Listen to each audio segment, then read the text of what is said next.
Baik Ustadz, mungkin kita mulai saja ya Ustadz ya. Oh Kajian. iya.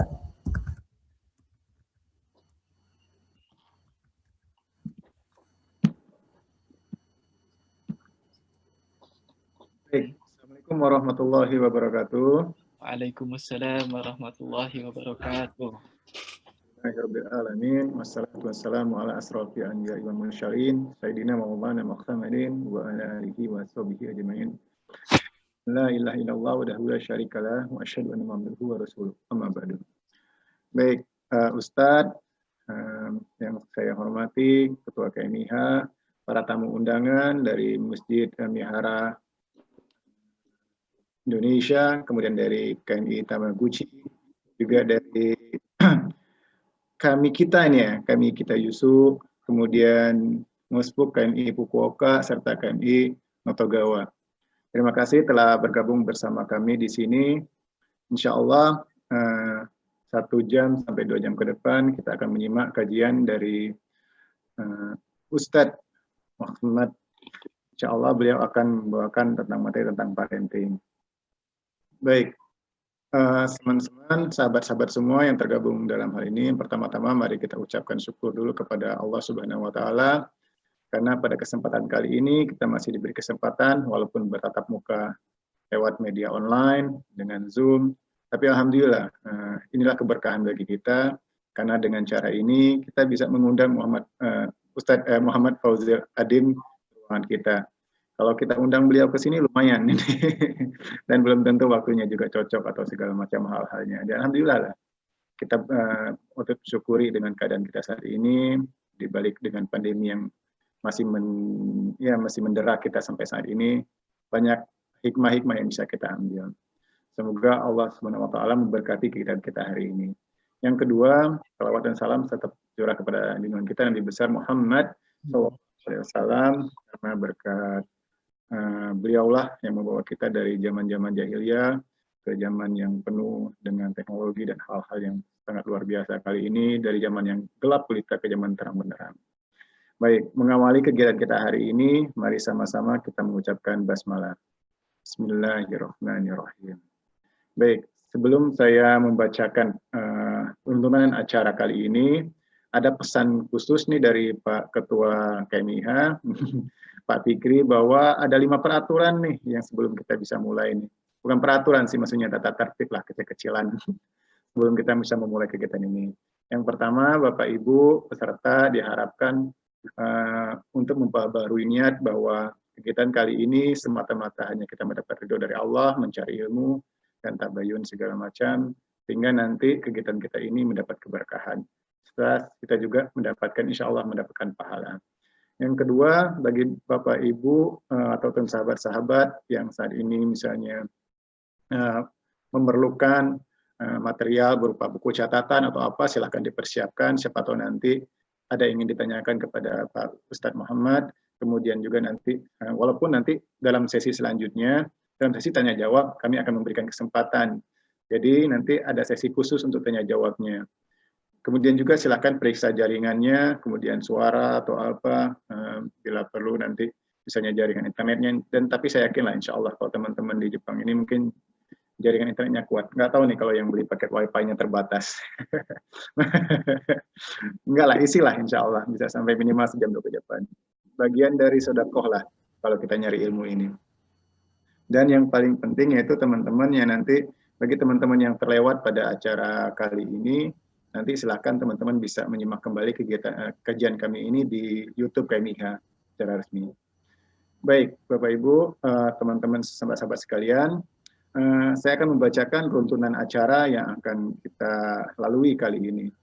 Yang pertama nanti setelah pembukaan tadi, kita akan ada pembacaan ayat suci Al-Quran, insya Allah akan disampaikan oleh Saudara Andi. Kemudian ada sambutan dari Ketua KMIH, yaitu Bapak Ugi kami manggilnya, Pak Ustadz, karena beliau ini representatif afiliasi ke daerah tertentu, karena daerah Bandung maksudnya afiliasinya Bandung, jadi Ugi. Kemudian juga ada setelah itu kita masuk acara inti, yaitu kita akan ada materi dari Pak Ustadz Fauzil. Kemudian ada tanya jawab yaitu kemudian setelah itu nanti insya Allah kami akan minta mohon Ustadz untuk memimpin doa bagi kami, kemudian baru ada penutupan. Baik, sahabat-sahabat, kita mulai saja acara yang pertama, yaitu pembacaan ayat suci Al-Quran yang insya Allah akan disampaikan oleh Saudara Andi. Kepada Bapak Andi, kami persilakan. Assalamualaikum warahmatullahi wabarakatuh. Waalaikumsalam warahmatullahi wabarakatuh. Suaranya insya Allah jelas ya. Bismillah. A'udzu billahi minasy syaithanir rajim. Bismillahirrahmanirrahim. وَإِذْ قَالَ لُقْمَانُ لِابْنِهِ وَهُوَ يَعِظُهُ يَا بُنَيَّ لَا تُشْرِكْ بِاللَّهِ إِنَّ الشِّرْكَ لَظُلْمٌ عَظِيمٌ وَوَصَّيْنَا الْإِنسَانَ بِوَالِدَيْهِ حملته أمه وهنا على وهن وفصاله في عامين أن اشكر لي ولوالديك إلي المصير وإن جاهداك على أن تشرك بي ما ليس لك به علم فلا تطعهما وصاحبهما في الدنيا معروفا واتبع سبيل من أناب إلي ثم إلي مرجعكم فأنبئكم بما كنتم تعملون يا بني إنها إن تك مثقال حبة من خردل فتكن في صخرة أو في السماوات أو في الأرض يأت بها الله إن الله لطيف خبير يا بني أقم الصلاة وأمر بالمعروف وانه عن المنكر واصبر على ما أصابك إن ذلك من عزم الأمور ولا تصعر خدك للناس ولا تمش في الأرض مرحا إن الله لا يحب كل مختال فخور. Terima kasih. Assalamualaikum warahmatullahi wabarakatuh. Waalaikumsalam warahmatullahi wabarakatuh. Allah khairat Saudara Andi, terima kasih banyak atas membacanya suci Al-Qurannya. Ustadz dan teman-teman, Saudara Andi ini berasal dari Bandung, jadi suaranya mantep nih. Dan beliau ini mempelajari sastra Sunda kalau nggak salah di Hiroshima University. Baik, untuk selanjutnya insya Allah kita akan langsung kepada acara selanjutnya, yaitu kita akan mendengarkan sambutan dari Ketua KMIH. Ustadz, Ketua KMIH-nya dari Bandung juga nih Ustadz. Oh, Masya Allah. Juga dari Bandung Ustadz, jadi kami bertiga dari Bandung. Jadi pada AA Ugi kami persilahkan. Bismillahirrahmanirrahim. Assalamualaikum warahmatullahi wabarakatuh. Waalaikumsalam warahmatullahi wabarakatuh.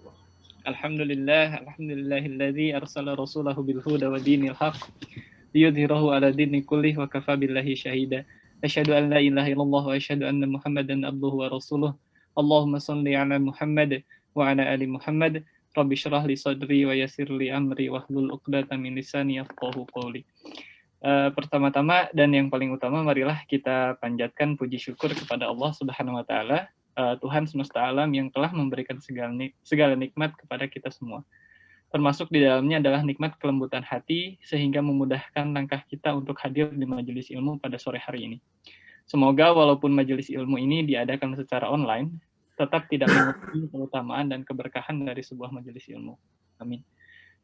Salawat dan salam, mari kita haturkan kepada Rasulullah Muhammad SAW, kepada seluruh keluarganya, sahabatnya, dan semoga juga sampai kepada kita selaku umatnya sampai akhir zaman. Amin.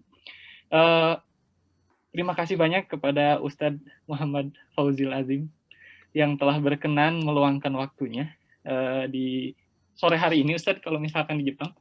Oh, sama dengan Papua ya? Sama dengan Papua, betul Ustadz. Plus 2 jam. Dan siang mungkin ya Ustadz ya di Indonesia. Selepas. Alhamdulillah, alhamdulillah. Terima kasih banyak Ustadz telah berkenan. Kalau selama ini saya itu taunya Ustadz Muhammad Fauzil Azim itu dari buku, Ustadz. Dari buku-bukunya Ustadz gitu. Nah, sekarang alhamdulillah ada kesempatan, walaupun virtual nih Ustadz, bisa mendengarkan langsung paparan dari Ustadz. Semoga ilmu yang akan dibagikan oleh Ustadz juga bisa menambah ketakwaan, keyakinan kita kepada ajaran Islam yang agung, insya Allah. Untuk tema kali ini insya Allah tentang parenting, lebih tepatnya mengenai menjaga fitrah anak, positif parenting ala Ustadz Muhammad Fauzil Azim. Positif parenting juga merupakan sebuah buku ya Ustadz ya, jika saya tidak salah. Buku Ustadz, saya juga masih belum beres Ustadz, jadi semoga dengan dengan ikut kajian ini bisa mempercepat saya memahami bukunya. Kalau merasa sudah beres malah bahaya itu. Wah, udah siap. Alhamdulillah. Khusus tentang parenting, Allah Ta'ala memang suruh kita untuk takut. Jadi defaultnya kalau nggak ada takut, sudah beres, berarti kita sedang dalam bahaya itu. Wah, ya, terima kasih banyak. Alhamdulillah. Baik, lebih lengkapnya berarti nanti kita dengarkan paparan dari Ustadz ya. Ya. Juga yang kedua, saya ingin haturkan terima kasih banyak kepada kawan-kawan KMI. Jadi sahabat-sahabat sekalian, Ustadz juga perlu diketahui keberjalanan acara ini atas kerjasama beberapa KMI, Ustadz. Jadi ada beberapa teman-teman juga ini dari Yamaguchi, lalu dari Kitakyushu, dari Fukuoka, dari Notogawa, dan juga ada Masjid Indonesia di Mihara, Ustadz. Jadi kami ya bekerja sama agar terlaksananya acara ini. Semoga kajian, mungkin ini yang pertama ya Ustadz, mengisi kajian di Hiroshima ya Ustadz ya? Kalau Hiroshima pertama kali. Nagasaki yang sudah. Hiroshima Nagasaki. Sekarang pas berarti Ustadz. Kalau Nagasaki mesti ingat Hiroshima kan? Ya, betul. Ya begitu, semoga tidak bisa ini apa, kedepannya bisa ada kerjasama lagi Ustadz. Insya Allah. Tidak berpanjang lebar, mungkin sekian yang ingin saya sampaikan. Sekali lagi terima kasih banyak kepada Ustadz, kepada kawan-kawan semua. Alhamdulillah acara kajian sore ini bisa terlaksana. Mohon maaf apabila ada yang kurang berkenan, yang benar datangnya dari Allah dan yang salah murni dari kejahilan saya. Wassalamualaikum warahmatullahi wabarakatuh. Waalaikumsalam warahmatullahi wabarakatuh. Baik, terima kasih kepada Kang Ugi, Ugi, Bapak Ugi yang telah memberikan sambutannya. Kalau nggak salah buku Ustadz itu Kupinang Engkau dengan Hamdalah itu salah satu juga saya tahu. Betul Ustadz ya. Wah, itu menarik tuh. Nah, karena memang di sini Ustadz selain para ibu-ibu, bapak-bapak juga banyak juga kaum tuna asmara. Istilah lainnya juga tuna asmara. Kalau istilah Pak Bedi itu tuna asmara alias belum menikah maksudnya. Jadi mungkin nanti, walaupun nanti memang ke arah parenting lebih tepatnya, tapi mungkin nanti ke depannya insya Allah lah. Kalau memang nanti seperti yang dibilang oleh Kang Ugi tadi, kita dan berkelanjutan ini silaturahmi kita sama Ustadz Fauzil, nanti ya mungkin kita bisa membahas tema-tema yang lain Ustadz. Saya lihat kalau nggak salah buku-buku Ustadz juga kebanyakan juga tentang itu Ustadz ya. Tentang ya mestinya tentang pernikahan kayak gitu. Kalau nggak salah tuh side-nya untuk menikah, kalau nggak salah ada satu lagi ya Ustadz ya bukunya itu. Ya. Ya nanti bisa, mudah-mudahan nanti bisa silaturahmi secara offline ya Ustadz ya, bisa kami. Amin, insya Allah. Sahabat-sahabat, Bapak Ibu, insya Allah selanjutnya kita akan menyimak paparan dari Ustadz Fauzil. Sebelumnya saya perkenalkan sedikit siapa sih Pak Ustadz Fauzil ini. Walaupun teman-teman saya yakin sudah mengetahui sebelumnya dari buku-buku beliau, dari video-video YouTube beliau yang banyak beredar ya. Saya juga sempat buka-buka pertama karena memang saya juga sebagai orang tua dari 2 orang anak. Jadi baik. Yang pertama saya sampaikan bahwa nama lengkap beliau ini adalah Muhammad Fauzil Adim. Beliau Mojokerto lahirnya. Beliau ini baru saja milad sebenarnya, 29 Desember. Itu menurut versi saya sendiri. Kalau menurut versi catatan bapak saya 10 Oktober 72. Wow, lumayan jauh.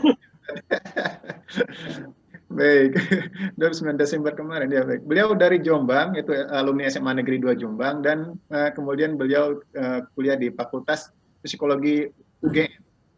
Beliau merupakan penulis lebih dari 28 buku yang sudah beliau tulis. Beliau juga kemudian salah satunya yang tadi saya bilang itu Kupinang Engkau dengan Hamdalah, kemudian saatnya untuk menikah, kemudian ada lagi yang agak bestseller itu mencari ketenangan dalam kesibukan maksudnya tadi. Saya belum ingat Ustaz, mencari kesibukan. Beliau juga seorang kolumnis di majalah Hidayatullah dan juga kalau nggak salah satu tabloid di Malaysia itu di yang majalah Demi Cinta ya Ustaz ya. Nah, sekarang sudah majalahnya malah sudah tidak ada sekarang. Ada lagi, oke siap. Nah, beliau ini juga tentu saja beliau narasumber di berbagai kegiatan, mengisi seminar, terutama untuk guru juga untuk orang tua. Baik, biar nanti kajiannya bisa lebih mantap, nanti kita langsung dengar kajian langsung dari Ustadz. Teman-teman, Ustadz akan memaparkan kajian beliau sekitar 45 menit. Nanti teman-teman yang mau bertanya atau apa silakan tulis di kolom chat atau misalnya bisa raise hands langsung, nanti insya Allah nanti kita bacakan. Tapi sebelum itu juga saya akan kasih tahu bahwa mungkin kalaupun nanti waktunya tidak tidak cukup, kita akan membacakan beberapa saja. Jadi teman-teman nanti bisa melakukan misalnya pertanyaan-pertanyaannya bisa lah lewat media-media lain, misalnya di komentar-komentar YouTube-nya Pak Ustadz Fauzil. Baik, kepada Pak Ustadz Fauzil kami persilakan. Monggo Ustadz. Ya. Assalamualaikum warahmatullahi wabarakatuh.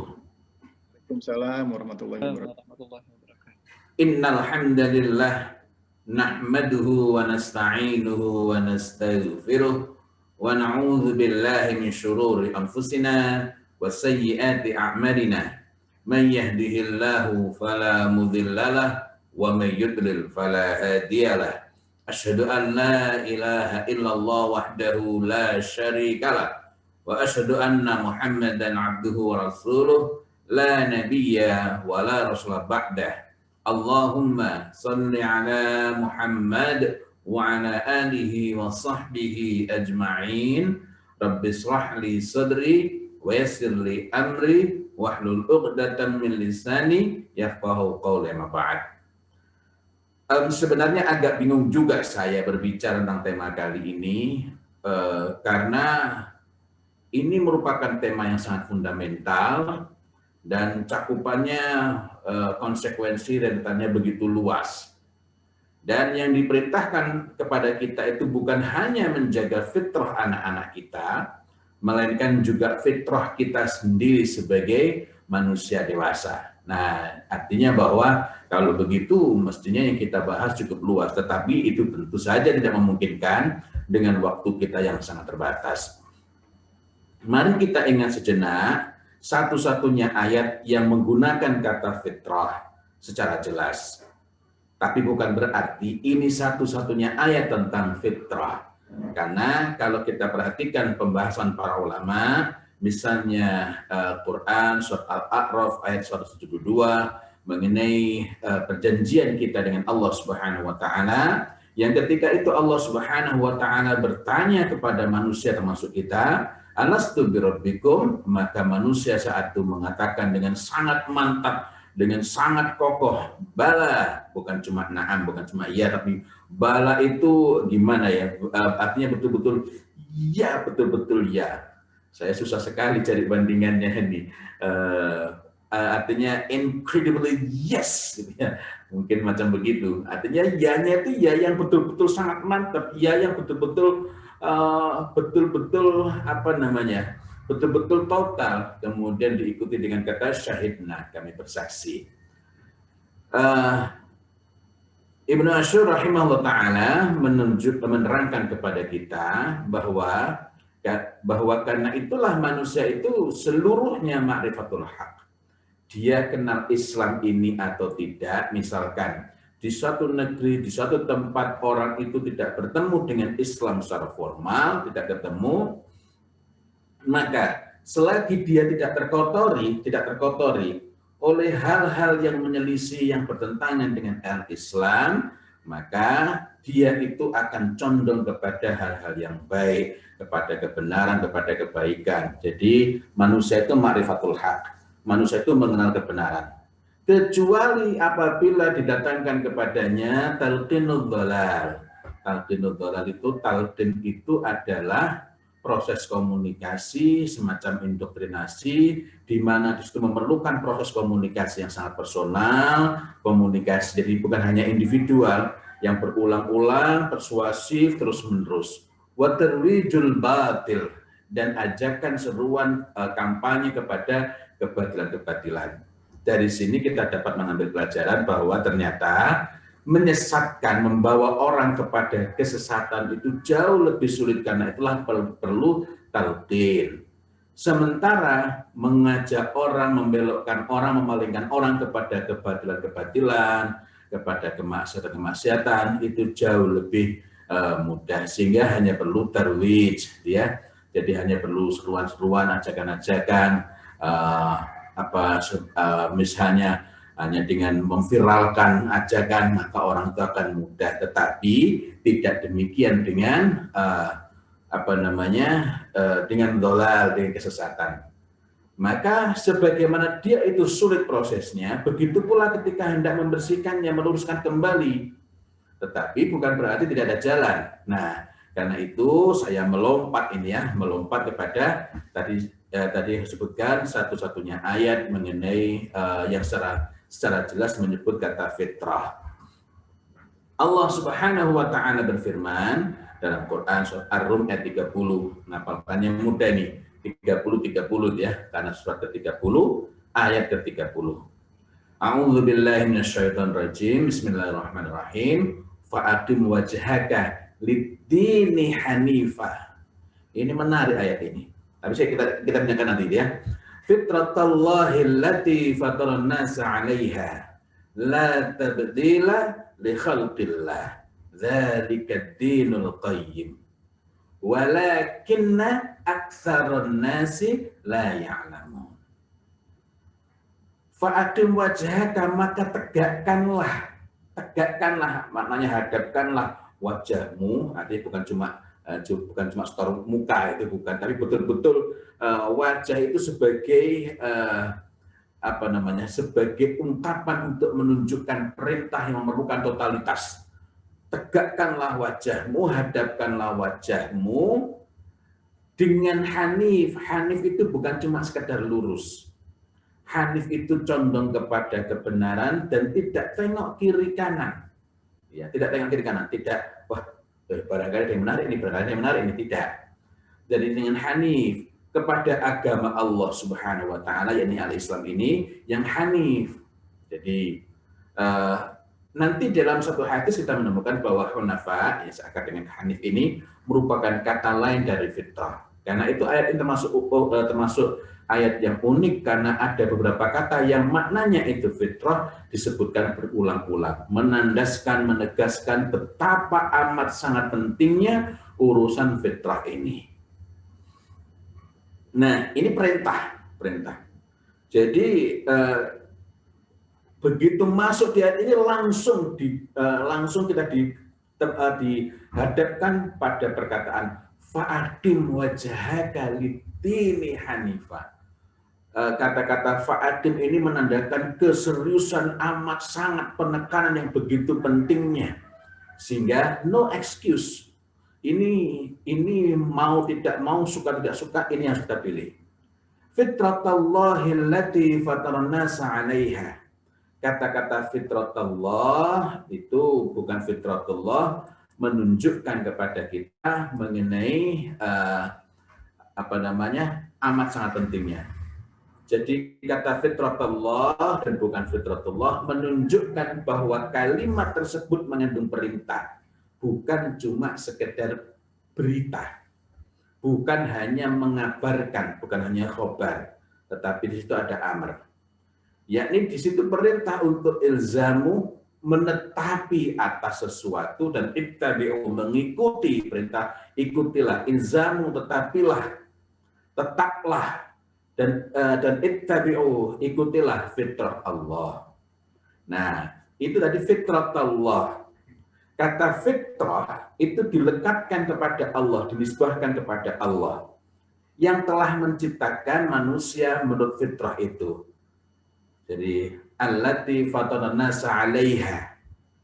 Nah, konsekuensinya adalah pertama, ini konsekuensinya. Kita harus mengenal fitrah itu dengan setepat-tepatnya, memahami sesuai dengan makna syar'i. Jika tidak, meskipun kita menggunakan istilah yang sama, tetapi maksudnya bukan saja berbeda, melainkan bertentangan dan bahkan mencampakkan fitrah pada diri kita maupun anak-anak kita.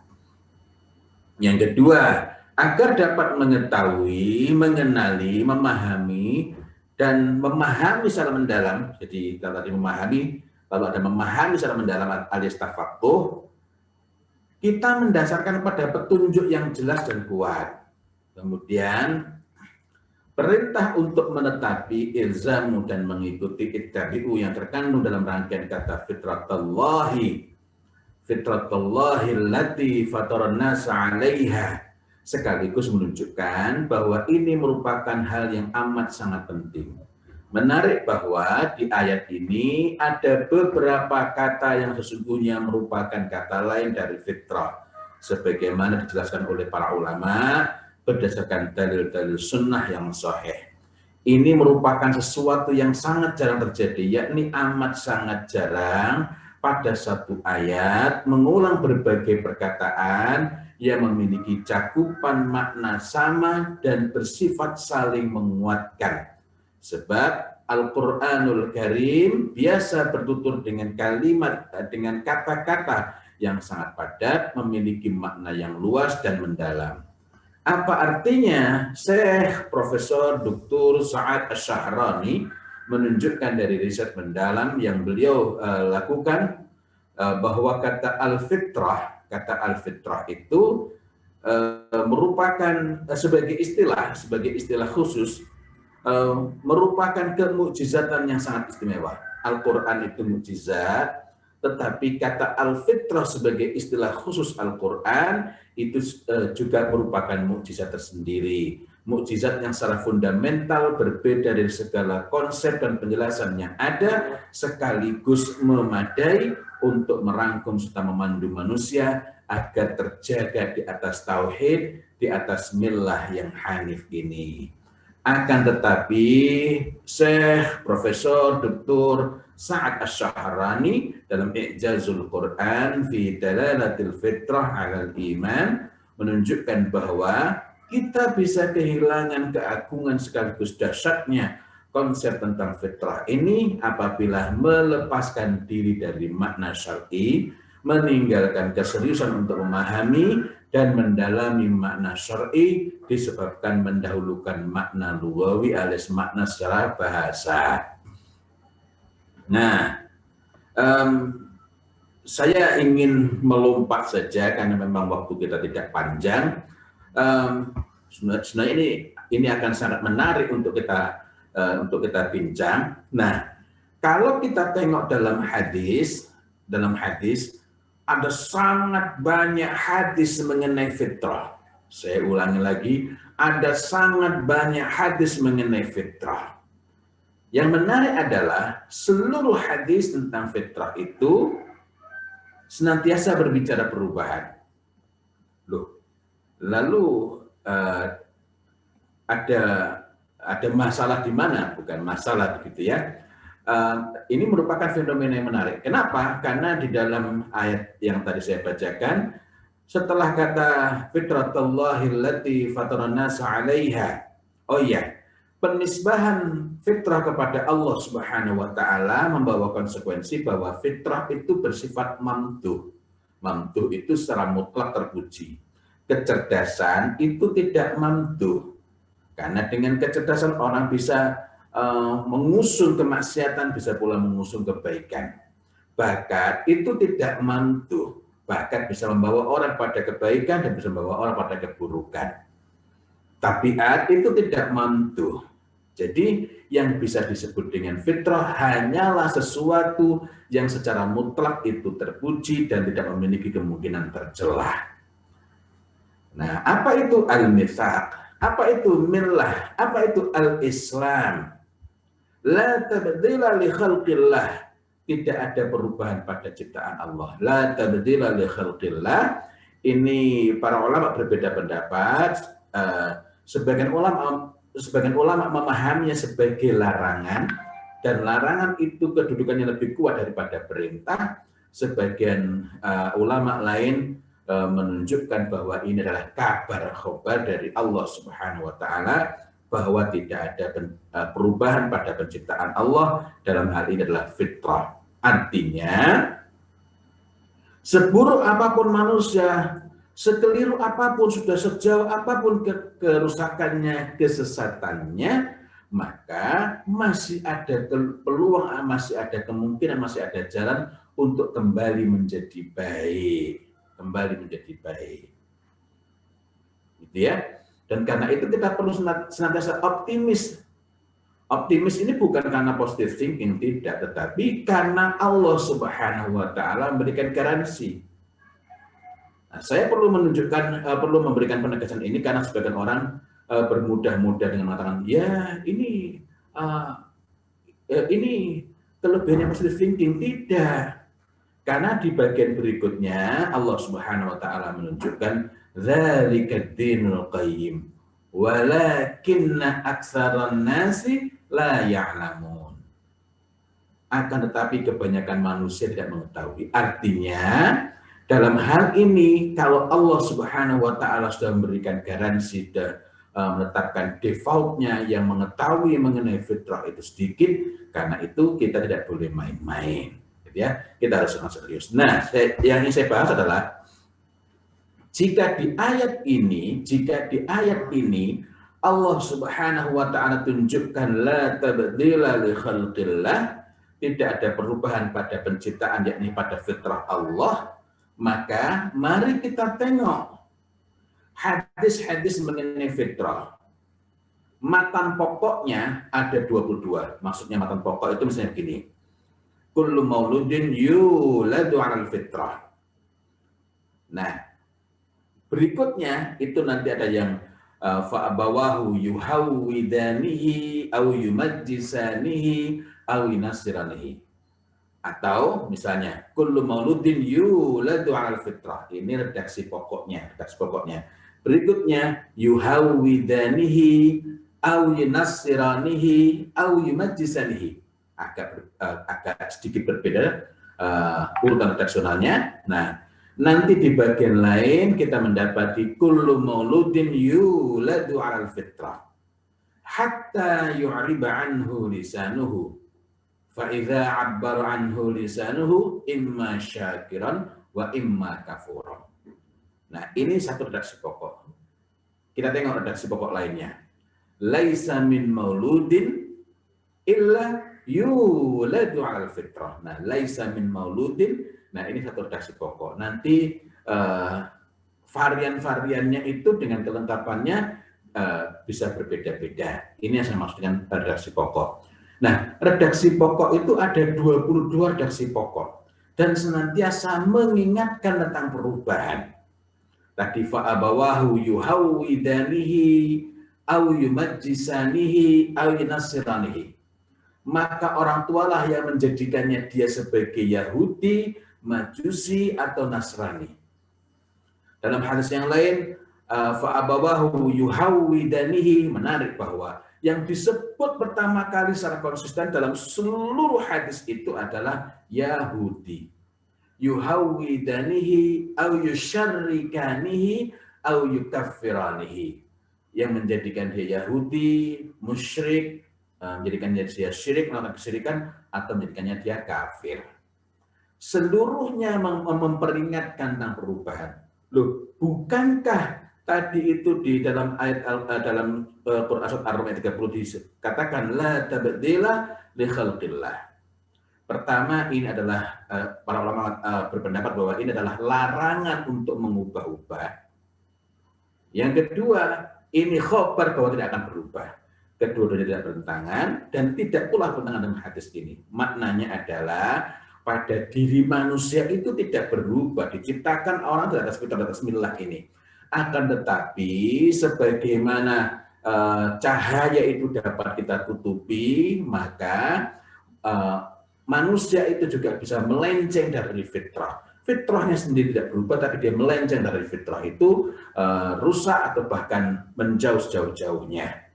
Nah, senantiasa yang ditunjukkan dalam berbagai hadis itu ketika berbicara mengenai siapa pihak yang bertanggung jawab. Siapa pihak yang bertanggung jawab?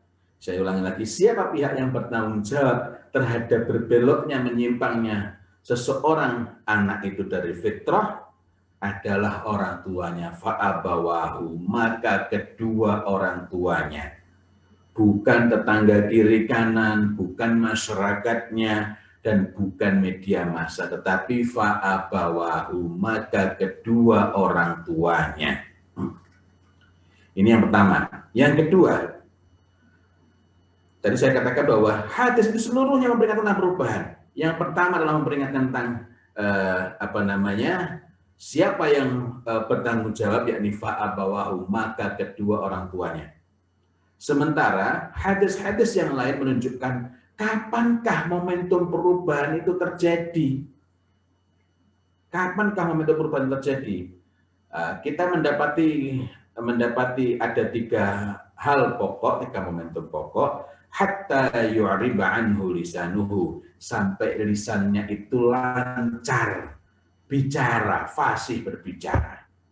Yang kedua, hatta yu'abbir anhu lisanuhu, sampai lisannya itu mampu mengartikulasikan gagasan, mengekspresikan perasaan, mengungkapkan keinginan, melakukan framing. Framing jangan dikaitkan dengan politik. Jadi anak-anak itu pun sudah bisa melakukan framing, misalnya nilainya jelek, tanya kok kamu nilainya jelek. Nah, ya sebenarnya sih tadi itu ulangannya nggak sulit, cuma aku itu, nah dia bisa berusaha untuk menciptakan kesan bagi orang tuanya. Nah, kita tidak bahas detail-detailnya.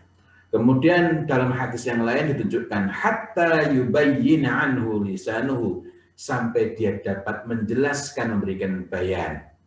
Bayan itu ada dua macam, bayanul lughawi, yakni kemampuan, kecakapan untuk melakukan komunikasi verbal, melakukan komunikasi dengan ungkapan-ungkapan kata-kata, menerangkan termasuk di dalamnya retorika. Dan kita diperingatkan mengenai hal ini, yakni inna minal bayan la sihran. Sesungguhnya di antara bayan, yakni komunikasi itu sungguh-sungguh merupakan sihir. Sehingga konsekuensinya, pertama, kita hendaklah sederhana dalam berbicara. Yang kedua, hendaklah kita ini mengambil jarak manakala ada orang yang berlebih-lebihan, orang yang menyibukkan diri pada teknik-teknik berbicara. Sebab jika tidak, kita dapat terbelokkan, lupa pada hujah karena hanya menikmati teknik komunikasinya. Kemudian yang kedua adalah bayanuddin, yakni penjelasan-penjelasan mengenai agama ini. Nah, yang dimaksud pada hadis tadi, hatta yubayyina anhu lisanuhu, sampai lisannya itu dapat menjelaskan, ialah ketika anak itu sudah terampil untuk meramu kata, mengungkapkan, berkomunikasi, teknik berbicara sudah sangat baik, Maka di saat itu ketika anak misalnya cerita, misalnya pulang sekolah, ceritanya heroik sekali. Tadi kan aku itu kan mama bawain aku makanan, terus kan di sekolah itu temanku lihat, aku tuh nggak tega terus aku kasihkan. Nah, yang perlu kita lakukan temanku, luar biasa anakku. Kita perlu cek dulu ini benar atau enggak. Kita mengecek itu bukan karena curiga, bukan karena suudzon, melainkan kita mengecek itu untuk beberapa keperluan. Pertama, itu betul atau tidak. Kemudian yang kedua, jika itu betul, niatnya benar enggak? Nah, kemudian yang ketiga, jika itu betul dan niatnya benar, caranya benar enggak? Nah, ini sekaligus juga bermanfaat untuk memberikan penguatan kepada anak jika niatnya benar, kemudian caranya juga benar. Nah, dengan mengajak berbicara, menanyai, memberikan tanggapan, itu juga menguatkan anak. Ada orang tua yang hampir tidak pernah memuji anaknya, tetapi dia mendengarkan ketika anak berbicara. Maka anak itu merasa berharga, maka anak itu merasa istimewa karena mendapatkan orang yang sungguh-sungguh mendengarkan. Banyak hal yang perlu kita perhatikan berkenaan dengan urusan ini. Saya sambil lihat jam ini, ternyata waktu saya tinggal 23 menit lagi gitu ya, 22 menit tepatnya. Nah, karena itu saya ingin mengambil tadi kan dari berbagai hadis senantiasa tunjukkan yang menentukan yang paling berpengaruh itu pihak yang bertanggung jawab terhadap berbeloknya, berpalingnya dan fitrah itu adalah kedua orang tuanya, abawahu. Nah, karena itu saya ingin berbicara pada lingkup yang lebih sempit. Saya tadi mikir-mikir apa yang paling mendesak. Bukan yang relevan, karena seluruh agama itu seluruhnya relevan dengan kita dimanapun kita berada. Nah, saya lebih berpikir apa kira-kira yang paling mendesak bagi muslimin Indonesia yang berada di negeri minoritas muslim. Akhirnya teringatlah saya pada pembahasan mengenai bi'ah. Bi'ah itu apa? Lingkungan. Orang sering mengeluh, Ustaz, gimana? Kita sudah didik anak baik-baik, tapi kan lingkungan kita itu nggak begitu. Nah, karena itu mari kita bincang sejenak mengenai bi'ah ini, al-bi'ah ini kaitannya dengan penjagaan fitrah. Bi'ah itu apa? Bi'ah itu apa? Kemudian yang kedua, apa hubungannya dengan keluarga? Pertama, keluarga itu hendaklah menjadi bi'ah awal, jadi lingkungan pertama, lingkungan paling awal dan utama yang mempengaruhi anak. Jika bi'ah kita itu, rumah kita itu betul-betul menjadi bi'ah lingkungan awal yang kokoh, yang baik, maka anak-anak itu insya Allah akan lebih dapat terjaga dari bi'ah yang lebih luas, yang lebih longgar. Karena ikatannya lebih longgar. Dan karena itulah kita dapat memahami kenapa yang disebut itu mesti kedua orang tuanya. Fa'abawahu yuhawwidanihi ayusyarrikanihi ayukaffiranihi. Fa'abawahu yuhawwidanihi ayunasiranihi ayumajisanihi. Kenapa kedua orang tuanya dan bukan yang lain-lain? Padahal bukankah tetangga, masyarakat yang luas dapat mempengaruhi anak kita? Iya, tetapi yang paling fundamental, yang paling paling kuat pengaruhnya adalah keluarga, wabil khusus kedua orang tuanya. Lalu kapankah rumah kita itu menjadi bi'ah sholihah, lingkungan yang sholihah, lingkungan yang membaguskan tumbuh kembang anak-anak dalam kaitannya dengan penjagaan fitrah dan mengokohkan kebaikan mereka.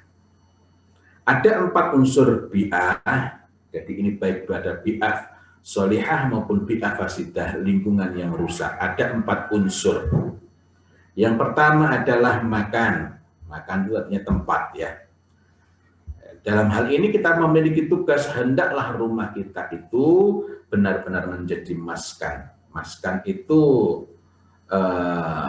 dan bahkan bukan sekedar menjadi maskan seharusnya, melainkan dia menjadi maskanus sholeh. Maskan itu tempat kita memperoleh ketenangan, gitu ya. Rumah. Dari rumah itu maskan itu artinya rumah, yakni tempat kita memperoleh ketenangan, melabuhkan diri setelah kita mengalami kepenatan atau mungkin tantangan, guncangan di sana sini di luar rumah. Maka ketika pulang itu kita menemukan ketenangan, menemukan ketentraman, dan hendaklah kita berusaha menjadikan rumah kita sebagai maskanus sholeh, rumah yang soleh, rumah yang melindungi, menjaga dari keburukan dan mendorong, membawa kepada kebaikan. Ada 3 sumber kebahagiaan. Min sa'adati ibnu Adam salasah, kebahagiaan anak Adam 3. Yang pertama adalah al-mar'atu shalihah, istri yang shalihah. Yang kedua wal maskanus sholeh, dan rumah yang sholeh. Kemudian yang ketiga adalah markabus sholeh, kendaraan yang sholeh. Bukan mewahnya, tetapi sholeh. Sholeh itu ialah sholeh itu ialah dia membawa kepada kebaikan dan menjauhkan dari keburukan. Kemudian yang kedua adalah insan, manusia. Alangkah banyak rumah itu, rumahnya tidak menjadi maskanus sholeh, bahkan disebut maskan pun tidak memenuhi fungsinya, dia hanya menjadi makan lil iqamah, menjadi tempat untuk tinggal saja.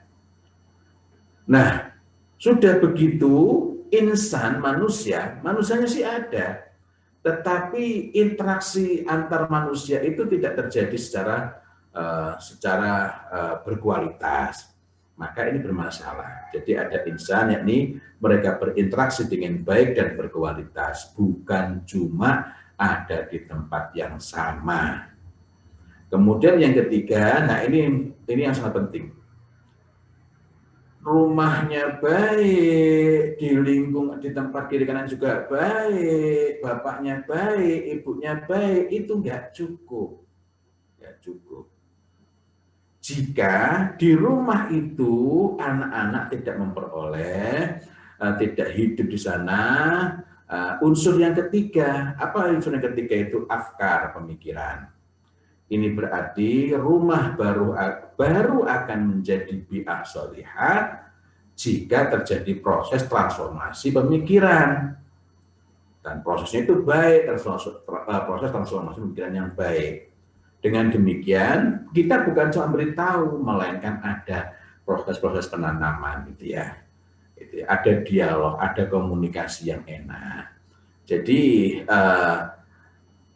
disebut bi'ah itu manakala ada makan, tempat, ada insan, yang insan itu saling berinteraksi dengan baik dan berkualitas, dan dalam proses interaksi itu ada proses transformasi afkar, pemikiran yang baik dan kokoh, sehingga kebaikan yang ada bukan sekedar kebiasaan. Kalau cuma kebiasaan, alangkah banyak. Anak-anak itu dibiasakan di ma'had misalnya, di berbagai pesantren itu misalnya, atau lain-lain, selama di boarding school, Masya Allah, baik sekali. Begitu keluar dari boarding school, keluar pula kebaikannya. Selama di boarding school, Masya Allah, rajin sekali dalam soal-soal yang baik, misalnya ibadah ataukah hal-hal lain. Tapi begitu libur-libur pula kebaikannya. Dan hari ini kita dihadapkan pada situasi di mana formalnya nggak libur tapi di rumah saja. Nah, ini juga sudah cukup untuk menjadi masalah. Manakala mereka hanya disibukkan secara zahir, secara fisik. Sementara mereka itu miskin gagasan. Kemudian yang keempat adalah adat. Adat adalah budaya, tata nilai yang dihayati dan mempengaruhi. Ini perlu senantiasa disegarkan. Jadi 2 poin yang terakhir itu perlu betul untuk dipahamkan. Karena itulah maka kita dapat memahami, ada anak dibesarkan di satu rumah, dia akrab dengan bapaknya, akrab dengan ibunya, tetapi begitu dia SD kelas akhir, misalnya kelas 5 atau kelas 6, mulai berontak dari orang tua, mulai mulai ngeyel, what is the meaning of ngeyel in Indonesia ya, atau yang lain-lain. Apalagi ketika remaja, benturan-benturan terjadi. Kenapa?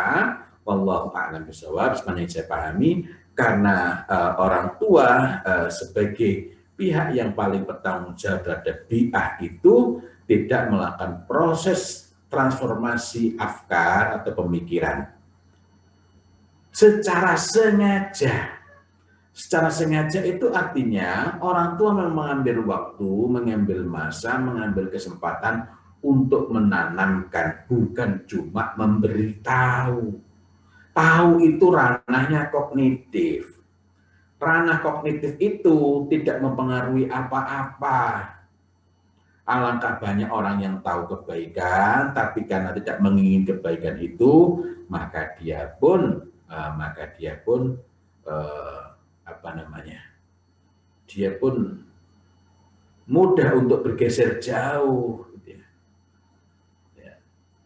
Ada orang paham bahaya rokok, tapi karena dia cuma paham, bahkan bukan masalah tahu, maka dia pun masih terus merokok. Artinya hanya tahu, bahkan jangankan tahu, paham tapi tidak menjadi keyakinan, tidak menjadi sikap yang dihayati, maka itu tidak memberi manfaat apapun. Karena itulah maka yang disebut sebagai proses transformasi pemikiran itu berarti ada proses penanaman. Menanamkannya dengan apa? Dengan kalimat-kalimat perintah dan kalimat-kalimat larangan. Loh, apakah anak itu bisa? Masya Allah, tadi pun telah dibacakan kepada kita ayat-ayat Allah Subhanahu wa Ta'ala yang di dalamnya kita dapati kalimat-kalimat perintah dan kalimat-kalimat larangan. Dan ada yang sering bertanya pada saya, loh, kan kita itu harus jadi orang itu harus yang ngefriend sama anak. Ngefriend dan tidak itu pun kita masih perlu bertanya, pentingnya di mana? Ngefriend dan tidaknya kita dengan anak itu bukan ditentukan oleh kita pakai kalimat yang sifatnya imperatif, kalimat perintah, ataukah kalimat berita saja. Kalau kita perhatikan, nasihat Luqman misalnya senantiasa didahului dengan panggilan yang enak, kemudian diikuti langsung dengan kalimat perintah atau larangan, ya bunayya la tusyrik billah, ya bunayya aqimis shalah.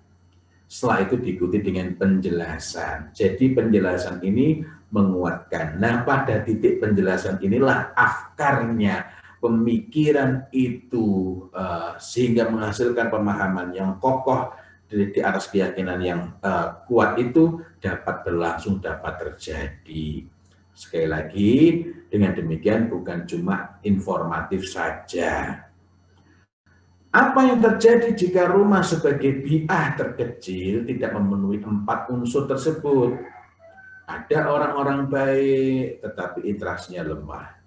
Atau bahkan ada orang baik interaksinya tinggi tetapi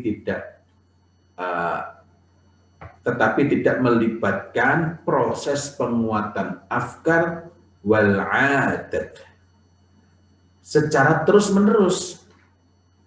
Ini salah satunya terjadi karena orang tua itu salah persepsi, salah paham. Misalnya menggunakan peribahasa Arab bahwa satu contoh yang baik itu afsahul min lisanil maqal, lebih fasih daripada perkataan lisan. Itu ya betul, tetapi lebih fasih itu bukan berarti perkataan secara lisan itu tidak bermanfaat gitu. Karena kalau kita mengacu bahwa sebaik-baik petunjuk Rasulullah Muhammad SAW, maka yang kita dapat dari beliau adalah beliau itu memberikan contoh, memberikan teladan, dan sekaligus mencontohkan kepada kita, memberikan teladan kepada kita dalam memberikan nasihat-nasihat. Jadi apa poinnya di sini? Bahwa bapak ibunya baik-baik, semangatnya kepada agama ini baik, tapi interaksi Bapak Ibu dengan anak itu lemah, maka anak itu bisa bersimpang jalan atau bisa berbenturan dalam soal nilai, dalam soal keyakinan, dalam soal keimanan dengan orang tuanya. Atau bahkan Bapak Ibunya baik-baik, orang yang Masya Allah agamanya sangat baik, interaksinya juga sangat tinggi, bukan cuma Bapak di rumah, orang tuanya peka, anaknya sakit, dia ada apa, artinya interaksinya tinggi, sering duduk bersama ngobrol tidak ada hubungannya dengan value, bukan berarti ngobrol terus harus mentolong banget, tidak, tapi hendaklah pada saat ngobrol itu ada nilai-nilai yang kita tanamkan. Nah, intinya bahwa sekedar akrab dekat tetapi tidak melibatkan proses penguatan afkar wal adat secara terus-menerus, maka rumah itu tidak memenuhi kualifikasi sebagai bi'ah awal yang sholihah.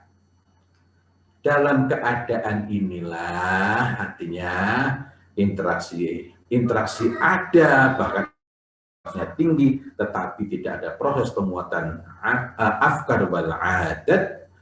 Maka pertama, dari segi suami istrinya sendiri, belum sampai pada anak-anak dari kedua orang tuanya, itu mudah tergerus oleh bi'ah fasidah dari luar, meskipun secara zahir perilakunya masih baik. Ingat, orang itu ma'rifatul haq, mengenali kebenaran, kecuali setelah datang kepadanya talqinul dhalal wa tarwijul batil. Ditalkinkan kepadanya kesesatan dan dikampanyekan, dipropagandakan, diserukan kepadanya kebatilan. Begitu pula dengan anak-anak. Begitu pula dengan anak-anak. Dan anak-anak perlu kita bekali. Semakin dia itu lebih mudah menyaksikan yang batil, atau bahkan bukan cuma batil melainkan dhalal, menyelisih agama ini, maka semakin perlu kita itu melakukan hal yang serupa, dalam petik serupa, yakni menguatkan itu, memberikan tarbiyah, bukan cuma riayah, bukan cuma mengasuh, melainkan ada proses pendidikan mengenai apa yang mengenai hal-hal yang berkenaan dengan keyakinan, berkenaan dengan agama ini, ada proses dialog sehingga akal anak itu hidup, bukan cuma diberitahu mengenai ini boleh, tidak boleh, ini baik, bukan. Ya. Jadi mari kita ingat kembali apa yang saya sampaikan di awal tadi, manusia itu ma'rifatul haq, mengenal kebenaran. Dalam hadis yang lain, Rasulullah Muhammad SAW menyampaikan kepada kita, al-khairu adah, kebaikan itu adah, sesuatu yang lazimnya by default itu ada pada diri manusia. Wasyarru lajajah, dalam riwayat yang lain, redaksi yang lain, wasyarru lihajah, dan keburukan itu lajajah itu gimana itu maknanya? Jadi ketika kita berada pada situasi yang tak terduga, situasi yang terdesak, situasi yang sulit, dia tidak memiliki pengetahuan tentang gimana menghadapinya. Nah, dalam riwayat yang lain, wasyarrul lihajah, dan keburukan itu karena adanya hajat. Baik itu memang kebutuhan atas sesuatu atau sesuatu yang disangka sebagai kebutuhan, sehingga dia mengingininya dengan amat sangat. Maka saat itulah seseorang itu dapat tergelincir melakukan keburukan. Baik itu anak-anak maupun bapaknya anak-anak. Baik itu anak-anak maupun emaknya anak-anak. Karenanya kita perlu membekali anak-anak, mengajak berbincang, memberikan kepada mereka itu simulasi pikiran, pemikiran, jika berhadapan dengan berbagai kondisi, apa yang perlu dilakukan, sehingga ketika misalnya anak-anak itu di sekolah misalnya, di lingkungannya misalnya, menemukan tata nilai yang bukan saja berbeda, ada yang berbeda tapi tak bertentangan, tapi ada yang berbeda dan bukan meski berbeda, melainkan bertentangan secara sangat fundamental. Maka dia tidak perlu mengalami tidak ada keburukan karena misalnya dia mengalami kepanikan misalnya, disebabkan dia telah memiliki perangkat, memiliki parameter, memiliki mikyas. Ini saya harusnya bersikap bagaimana, saya seharusnya bersikap bagaimana, gitu ya. Jadi mari kita ingat kembali apa yang saya sampaikan di awal tadi. Manusia itu ma'rifatul haq, sampai datang kepadanya talqinul dhalal wa tarwijul batil. Karena itu kalau kita tidak berikan landasan, ketika datang kepadanya talqinul dhalal di sekolah misalnya, mereka mengajarkan apa yang mereka sangka sebagai kebenaran, sebagai cahaya, nur, atau misalnya teman-temannya atau yang lain-lain mengajak, menyeru, atau bahkan yang lain pada menunjukkan. Jadi ada tazyin, mereka menampakkan ini asik loh, ini indah loh, ini baik loh. Nah, kalau kita tidak melakukannya, maka talqinul dhalal wa tarwijul batil yang berasal dari luar itu akan mempengaruhi mereka. Jadi sekedar hidupnya kebiasaan yang baik di rumah itu tidak cukup, gitu ya.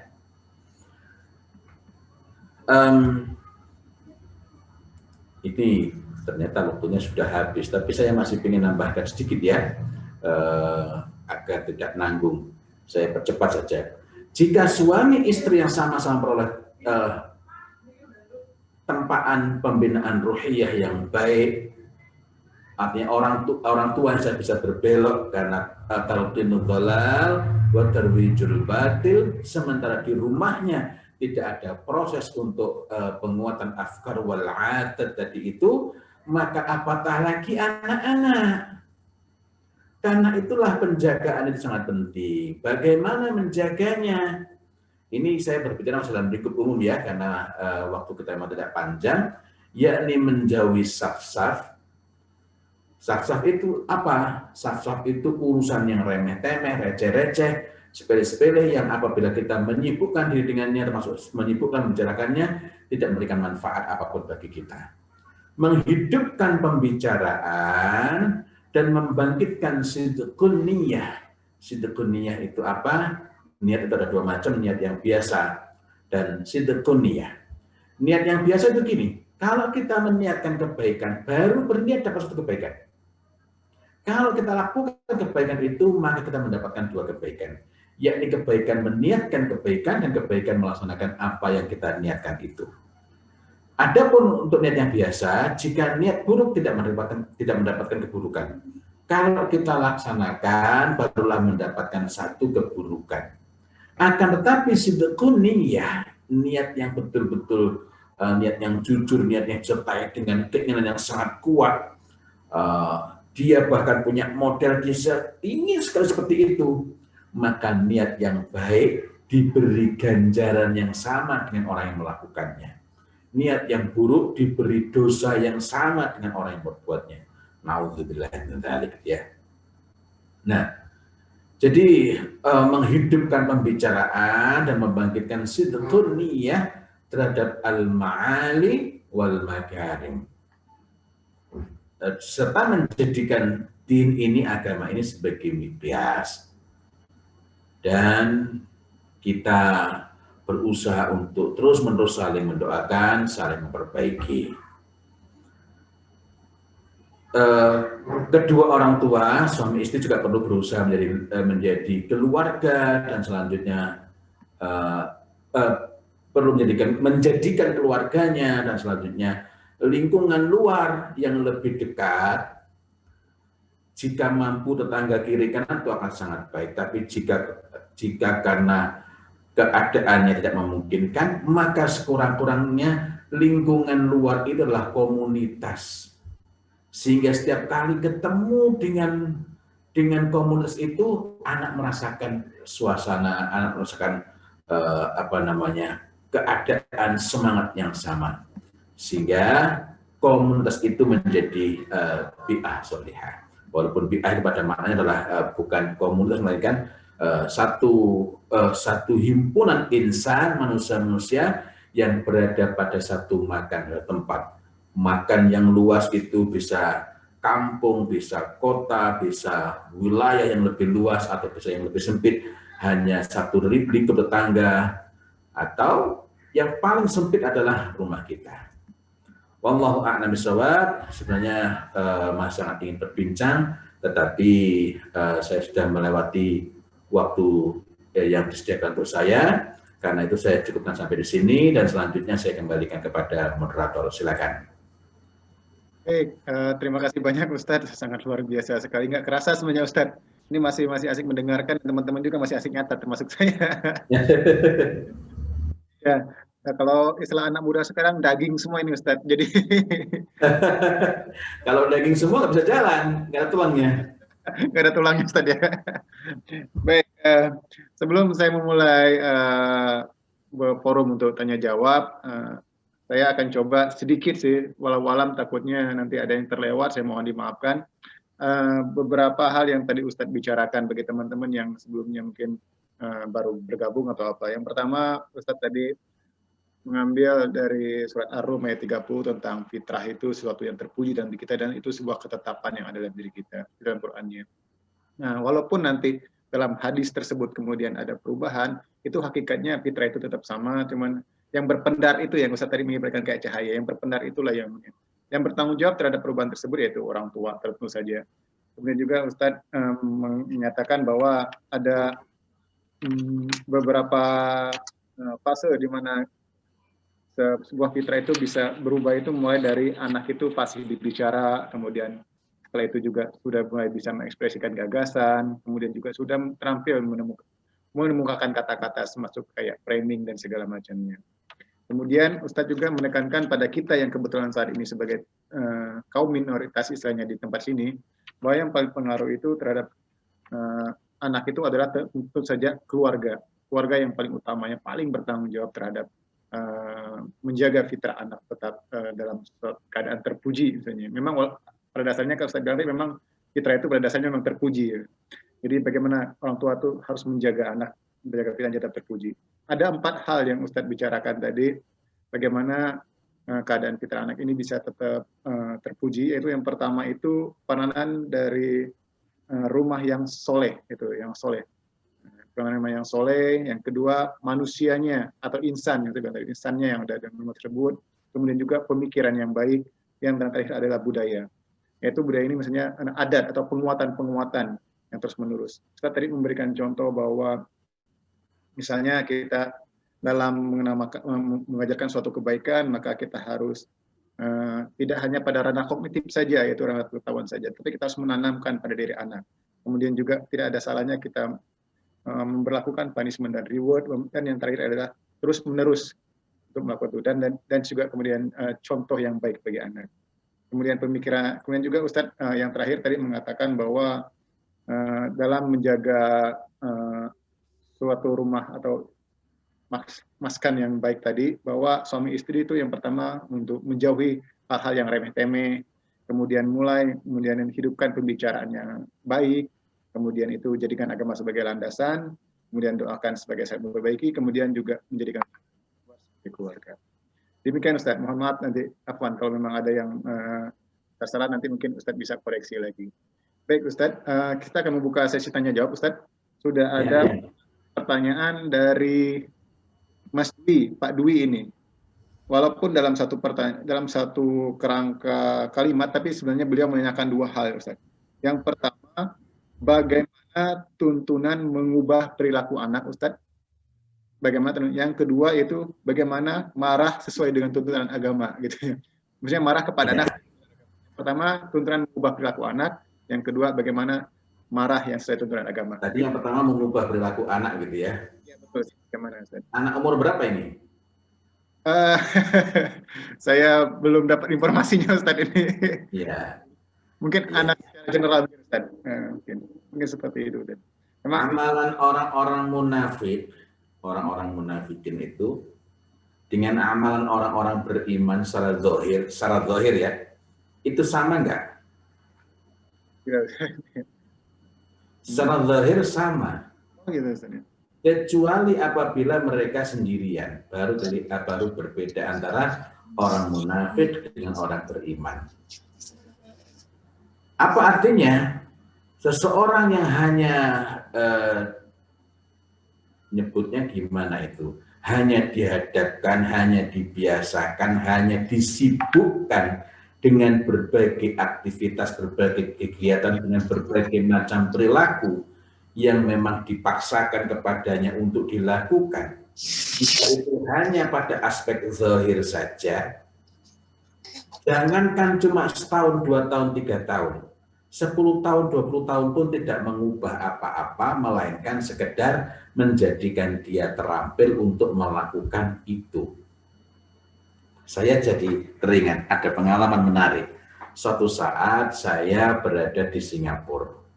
Antri lah waktu itu terbang dari Singapura, saya lupa ke Medan apa ke Pekanbaru, tapi yang jelas dari Singapura belum langsung pulang.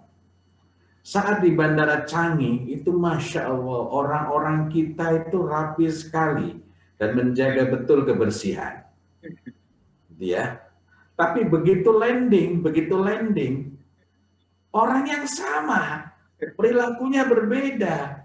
Dan mohon maaf kalau agak jorok. Ketika saya masuk kamar kecil, ya Allah, ini manusia-manusia yang tadi menjaga kebersihan di Changi, begitu begitu di bandara di Indonesia, perilakunya sudah sangat berbeda. Saya ingin contohkan lagi. Suatu saat saya bersama dengan seorang rekan ke sebuah negeri timurnya Singapura, tapi belum sampai Jepang. Ketika habis makan mau begini dijalankan, saya bilang, Cak, dendanya 1.500, Cak, dendanya 1.500 dolar, dolar Hongkong dia, saya jadikan tempatnya. Akhirnya gini, nggak jadi. Mohon maaf, karena kebiasaan gitu, mau meludah gitu, Cak, 1.500, Cak, 1.500 dolar dendanya. Nah, sehingga ketika dia melepel gini, diusapkanlah ke sakunya. Lama-lama akhirnya nggak enak juga karena berisi. Belilah dia tisu. Begitu landing di Indonesia, kan sana hanya beberapa hari. Begitu pulang sampai Indonesia, sampai Jogja, lain ceritanya. Keluar dari bandara, jendela mobil dibuka, temen langsung mengatakan, "Sik, Cak, aku tak ngidu sik. Ntar saya mau meludah dulu." Merdeka. Apa artinya? Kalau hanya zahir saja, tidak mengubah apa-apa. Karena itu, ketika mengubah perilaku tadi, yang lebih pokok, lebih awal sebenarnya adalah aspek yang berkenaan dengan bahwa anak memandang itu baik, meyakini itu baik, memandang itu perlu, dan mengingini kebaikan itu. Tetapi setelah memandang itu baik, meyakini itu baik, mengingini kebaikan itu, jika kita tidak membantu anak untuk melakukannya, ya anak tidak terampil juga. Banyak dari kita itu pengen bisa qiyamul lail. Malam sudah bangun, ya bangun doang, gitu ya. Bangun kamar kecil, bahkan sudah wudu, nggak sampai sholat, gitu. Ini sekedar ilustrasi saja. Jadi dalam urusan ini perhatikanlah bahwa sekedar membiasakan saja tidak membawa kepada kebaikan. Begitu pula kalau anak-anak itu hanya disibukkan. Mohon maaf, kadang-kadang orang tua itu mengatakan begini, orang tua maupun guru di berbagai sekolah, anak-anak itu kalau nggak diberi kesibukan, nanti pikirannya itu lari kemana-mana, mikir yang enggak. Karena itu anak jangan sampai diberi kesempatan, jangan ada waktunya yang lowong. Nah, itu ungkapannya seolah-olah indah. Tetapi tahukah kita bahwa di antara kewajiban kita itu adalah memastikan dan sekaligus mengevaluasi kalau anak-anak itu sudah mumayyiz itu usia 7 tahun, sebagaimana tadi hadis, ada satu hadis yang sempat saya sebutkan, hadis riwayat Ahmad, kullu mauludin yuladu al fitrah hatta yu'riba anhu lisanuhu fa idza 'abbara anhu lisanuhu imma syakiran wa imma kafura. Setiap anak itu dilahirkan dalam keadaan atas fitrah hatta yu'riba anhu lisanuhu, sampai dia itu dapat berbicara dengan lancar, dengan fasih. Fa idza 'abbara anhu lisanuhu, apabila dia telah mampu mengungkapkan gagasan, mengekspresikan perasaan, mengartikulasikan pemikiran, imma syakiran, boleh jadi dia itu syakir, orang yang bersyukur atas iman, atas Islam ini, wa imma kafura, atau dia melenceng, bergeser, menyimpang, cenderung pada menyimpang. Ini belum balik usia mumayyiz 7 tahun. Nah, artinya belum dihitung kena dosa, tetapi kita itu sudah perlu, berarti ada yang perlu dibenahi. Perlu dibenahi. Di antara hal yang perlu kita pikirkan ialah bagaimana agar anak pada usia-usia ini mulai memikirkan dan mengingini kebaikan. Mulai memikirkan dan mengingini kebaikan. Di antara yang terlepas dari pendidikan kita sekarang ialah anak-anak itu disiapkan menjadi siswa dan bukan murid. Mohon maaf nih ya, murid itu istilah dari bahasa Arab ya, yakni orang yang berkehendak arada yuridu, orang yang berkehendak sangat kuat terhadap kebaikan, kebenaran dan ilmu. Karena itu kewajiban awal guru ialah menjadikan, mengubah anak-anak yang datang kepadanya itu dari sekedar peserta didik menjadi murid, orang yang berkehendak sangat kuat terhadap kebaikan, kebenaran, dan ilmu. Dan menjadi talib. Talib itu adalah orang yang meminta. Dalam hari meminta ilmu. Datang kepada guru itu karena dia merasa sangat perlu itu. Nah, kok hubungannya sampai jauh? Maksudnya, kalau tadi mengubah perilaku hanya pada aspek zahir saja, maka begitu dia ketemu teman yang beda, dan temannya itu, wah kayaknya keren ini, maka kebiasaan itu pun segera hilang. Karena dia lebih menyukai dan lebih mau untuk mengeluarkan effort terhadap sesuatu yang dipandangnya baik. Alhasil, selain dalam soal, selain berkenaan dengan zahirnya, dia mampu melakukan kebaikan, juga mengingini, memandang baik, sehingga dia mau berusaha untuk memperolehnya. Kemudian kapan kita boleh memarahi anak? Gimana caranya memarahi? Nah, ini Masya Allah, ini luas sekali juga ya. Pertama, ini adalah unfinished business. Urusan yang kita perlu terus-menerus untuk berusaha. Adapun kalau kita misalnya kemudian terlalai, terlupa, maka kita perlu segera berbenah. Kemudian yang kedua, mengenai memarahi atau bahkan memukul, itu kita nanti perlu tengok dalam agama kita ini ada aturan-aturan. Anak-anak itu baru boleh kita pukul kalau sudah berusia 10 tahun. Itu pun syarat dan ketentuan berlaku, ya. Artinya hanya untuk urusan memukul itu hanya untuk urusan tarkus sholat, meninggalkan sholat, dan itu pun hanya bisa kita lakukan kalau yang lain-lainnya sudah kita lakukan, yakni memenuhi hak-hak anak. Hak-haknya itu apa? Kita beritahu, kita ingatkan, kita beri peringatan, dan dia telah memiliki ilmunya berkenaan dengan urusan tersebut. Jadi tidak bisa serta-merta anak umur 10 tahun tidak sholat langsung dipukul. Melainkan kita perlu cek dulu apakah sudah kita penuhi. Sudahkah kita sampaikan ilmu kepadanya? Kapan sampaikan ilmu itu? Dari mumayyiz sehingga nanti di usia 10 tahun dia seharusnya dia sudah betul-betul memilikinya. Kalau zaman saya kecil dulu itu terjadi gitu ya. Kita belajar ngaji di musola-musola, di kampung saya nyebutnya langgar itu, fikih dasar. Jadi ketika anak umur 8 tahun, 9 tahun, belum 10 tahun sudah tahu mengenai perintah-perintahnya, tata caranya, dan juga resikonya kalau dia meninggalkannya. Kemudian mengenai marah ini, mengenai hal ini, saya sebenarnya ada sempat nulis artikel yang sangat panjang berkenaan dengan apa yang perlu kita pahami mengenai kelembutan. Dan lembut itu ada beberapa istilah itu ya, ada rifq, arifku, ada hilm, hilmu, ada yang lain lagi. Yang masing-masing berbeda penempatannya. Khusus mengenai artikel ini saya kira nanti akan lebih baik saya share secara tertulis, mengingat itu baru membahas 3 hal saja, itu kurang lebih 15 halaman, kuat itu 1 spasi ya. Dan masih perlu dibahas lebih jauh sebenarnya, karena saya belum membahas tentang lain itu juga kelembutan. Oke.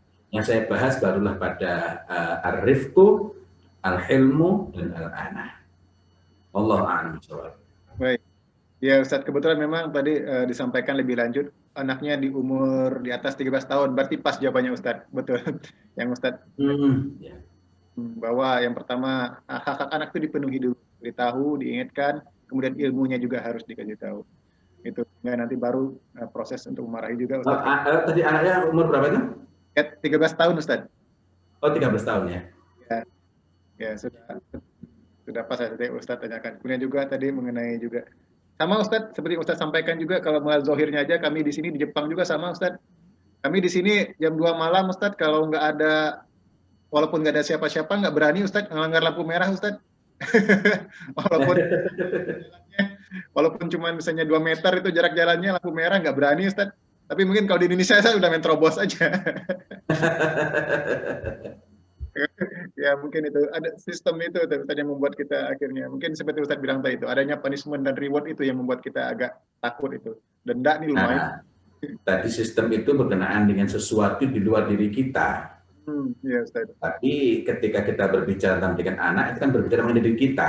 Kenapa ketika sistemnya tidak mendukung, kita kok jadi buruk? Ya, berarti kan kebaikan itu tidak melekat pada diri kita. Betul. Pendidikan itu berbicara mengenai bagaimana membaikkan, membaguskan anak kita. Iya. Karena kita ini menjadi orang tua tidak bisa ngawasi anak kita 24 jam sehari, 7 hari seminggu. Iya. Ketika kita menjadi anak, maka yang perlu kita pikirkan adalah bagaimana agar anak-anak itu mengingini dan berusaha untuk melakukan kebaikan itu sehingga kita ini tidur atau terjaga, kita ini sedang sehat atau sakit, mereka tetap baik. Bukan sebaliknya, kita tidur, kebaikan anak pun tidur. Betul, Ustaz, betul. Jadi ketika diperintah, coba lihat, Bapak tidur enggak? Ketika bapaknya tidur langsung merdeka, yes. Nah, begitu bapaknya bangun, cepat-cepat tampil baik. Ini kan musibah ini. Ya betul Ustaz. Seperti yang Ustaz bilang tadi benar, inginkan kebaikan dan pikirkan kebaikan kepada mereka itu. Tanamkan. Baik, pertanyaan selanjutnya Ustaz nih Ustaz. Ya. Pertanyaan Ustaz, sanksi apa yang bisa diterapkan kepada anak usia 6 tahun ketika dia berbohong? Misalnya lalai sholatnya, mungkin sudah melakukan sholat tapi dia bohong. Nah, anak 6 tahun Ustaz nih Ustaz. Ya. Sanksi apa yang bisa kita terapkan pada anak tersebut? Ya. Pertama, sholat itu baru boleh kita perintahkan kepada anak kalau anak sudah berumur 7 tahun. Ya. 7 tahun ya. Jadi kalau belum 7 tahun, ya jangan diperintah. Kalau kita yakin bahwa sebaik-baik petunjuk Rasulullah Muhammad SAW, maka mari kita tengok bahwa Rasulullah Muhammad SAW memerintahkan kepada kita muru auladakum bisolah idza balagha sab'a sinin. Dalam hadis yang lain muru auladakum bisolah wa hum abna'u sab'a sinin. Tapi intinya adalah usia 7 tahun. Yang kedua, dalam perintah itu kita diperintahkan untuk memerintah. Dengan demikian prosedurnya, cara yang kita lakukan adalah memerintah. Yang ketiga, kalau umur 7 tahun kita baru diperintahkan untuk memerintah, dan pada saat itu kita juga belum boleh menghukum. Ingat, menghukum itu umur 10 tahun, syarat dan ketentuan berlaku. Berarti sebelum itu kita nggak boleh kasih perintah. Lalu apa yang perlu kita lakukan? Nah, ini yang perlu ditelusuri lebih lanjut. Pertama, kita tengok bagaimana anak-anak di masa Rasulullah Muhammad SAW. Pernah Rasulullah Muhammad SAW memendekkan sholatnya. Kenapa? Karena di barisan belakang ada anak kecil yang menangis. Kenapa beliau memendekkan sholatnya? Agar hati ibu itu tidak gelisah dan anaknya juga tidak gelisah. Apakah kemudian anaknya, ibunya kemudian dibilang ibu, besok gak usah bawa anak lagi? Tidak. Apa artinya? Merupakan kebaikan, tidak menjadikan anak itu gelisah, menderita karena ibunya sedang sholat. Sehingga kita juga menyaksikan, kita mendapati dalam riwayat, bagaimana Rasulullah Muhammad SAW itu bahkan ada kalanya menggendong cucunya pada saat sedang sholat. Nah, saya kalau cerita ini saya sedih saya. Kenapa? Karena saya termasuk orang yang belakangan menjadi susah untuk menggendong anak saya, apalagi pas ruku bisa jungkel saya, bisa apa namanya, keseimbangan badan saya gitu ya. Tapi hal pentingnya ya di situ anak-anak itu memperoleh kegembiraan. Pernah Rasulullah Muhammad SAW itu sujud lama sekali sampai para sahabat radhiyallahu anhu itu gelisah. Ada apa ini? Ada apa ini? Ada yang mengira beliau ini sedang mendapatkan wahyu. Nah ini para sahabat loh ini para sahabat radhiyallahu anhu itu saja gelisah. Berarti kan lama sekali. Ada apa? Ternyata bukan sedang menerima wahyu, tapi ketika itu cucu beliau sedang menaiki leher beliau. Dan apakah kemudian cucunya bilang, nggak baik itu? Bukan. Nah, ini semua merupakan bagian dari proses yang disebut sebagai ghorsul hub, menanamkan kecintaan pada diri anak terhadap sholat. Jadi di usia sebelum 7 tahun itu, karena itu saya kadang-kadang menegur orang tua yang menyuruh anaknya sholat ketika umurnya baru 6 tahun, 5 tahun. Sabar dulu. Jadi di usia itu 5 tahun misalnya, kita dapat mengajak, ayo nak sholat yuk. Terus anak misalnya, aku nggak mau. Ya itu yang kadang-kadang nggak enak kan, maksudnya nggak enak itu begini. Misalnya anak saya sekarang sudah besar-besar, waktu itu masih kecil. Ada tamu. Ini sekaligus ujian, bukan ujian sebenarnya, ya ujian ya. Ini bener-bener didik anak apa mau show of force, mau pamer sama tamu. Enak sholat nak yuk, kata anak saya, aku nggak mau. Lo kenapa nggak mau? Males. Kita nggak boleh marah, kenapa? Hak umurnya. Oke, betul. Tapi bukan berarti kita diam. Ada apa kok ini males? Ada apa? Habis itu kita ajak ngobrol, bukan tanya jawab ya, bukan soal jawab. Kamu nggak mau kenapa? Kamu kok males kenapa tadi? Bukan interogasi, tapi ngobrol-ngobrol. Kamu kayaknya asik banget tadi nak.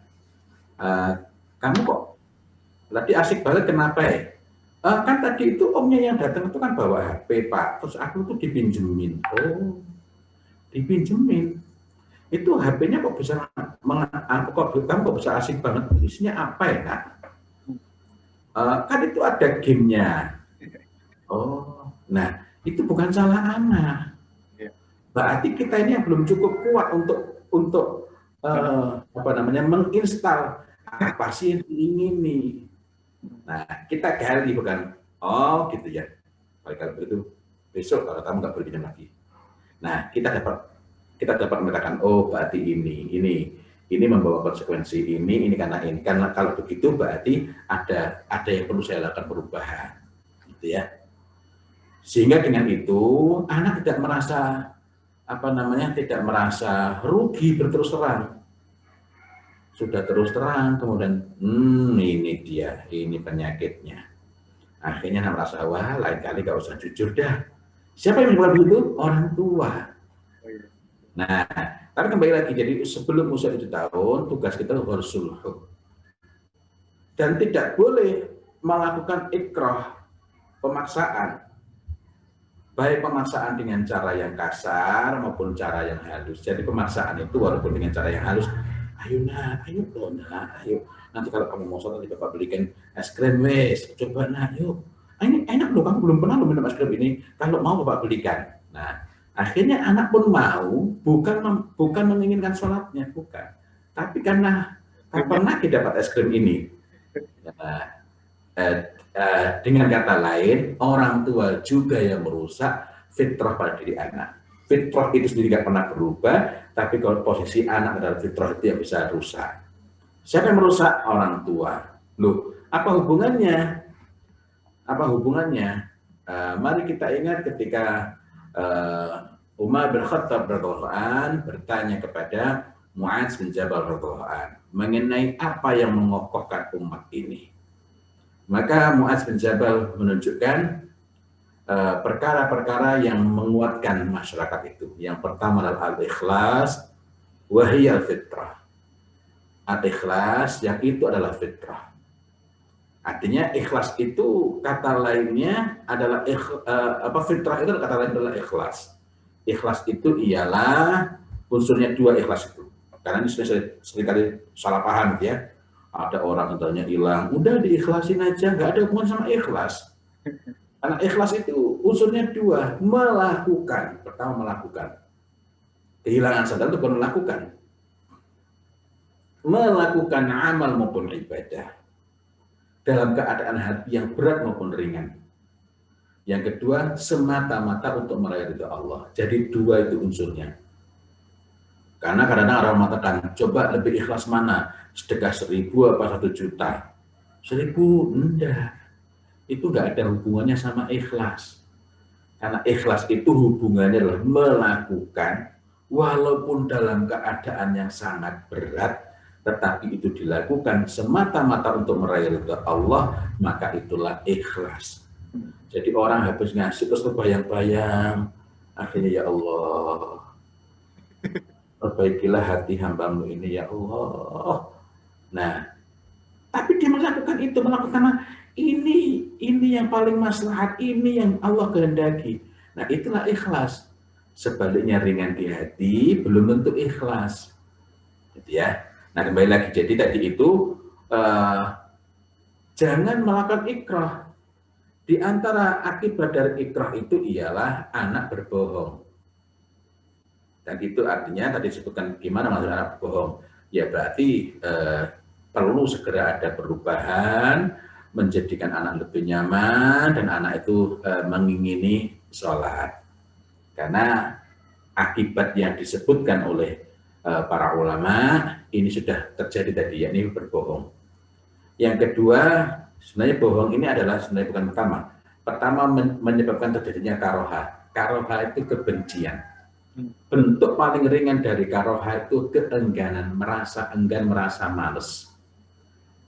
Nah, ketika seseorang itu merasa enggan, merasa malas, atau bahkan merasa benci, sementara dia itu tidak kuasa untuk mengelak, maka dia bisa berbohong. Pada saat kita masih memiliki kekuatan segera kita dapat memastikan anak mengerjakannya. Tapi mari kita ingat bahwa tujuan kita mendidik anak ialah agar kita dapat menghadap Allah Subhanahu wa taala dengan mempertanggungjawabkan apa yang sudah kita kerjakan. Kemudian yang kedua, kita mendidik anak itu adalah agar sepeninggal kita nanti anak-anak kita itu menjadi anak-anak yang soleh. Dan mudah-mudahan pula dengan kesolehannya itu anak-anak kita akan mendoakan kita. Mudah-mudahan dalam satu hadis sepeninggal manusia tidak ada lagi yang bermanfaat kecuali salah satunya adalah anak soleh yang ditinggalkan. Artinya andaikan anak kita itu lupa mendoakan kita tidak mengenal itu, tapi dia soleh bersebab didikan kita atau arahan kita, maka kesolehannya itu bermanfaat buat kita. Dalam hadis yang lain, ini yang paling masyhur, yakni sepeninggal anak Adam itu, kalau anak Adam wafat, maka terputuslah seluruh amalnya kecuali 3. Salah satunya adalah waladin sholihin yad'ulah. Anak-anak soleh yang ditinggal, waladin sholihin, anak-anak soleh yad'ulah yang mendoakannya. Nah, dalam hal ini apa yang penting? Soleh dulu, setelah itu mendoakan. Jangan dibalik, doanya dulu. Karena seseorang itu boleh jadi berada pada kedudukan di mana doanya wajib tidak diterima.